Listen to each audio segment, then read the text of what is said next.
Hello everybody and welcome back to another video where I'm going to help you to fix the Valorant Error Code 62.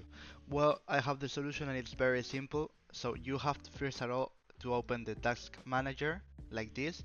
Then you have to find all the processes that are from Riot Games. For example, let's see. For example, like this.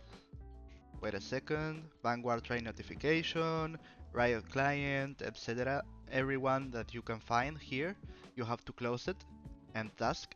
Then you have to press the Windows key and the R, and you have to write services.msc.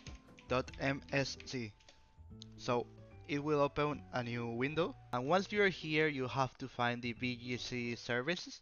You have to make double click, and here you have to press automatic. So once you add automatic and press accept, now you can open Valorant client and it will work without any error. So if this video was useful for you, please subscribe, share, see you next time. Easy way.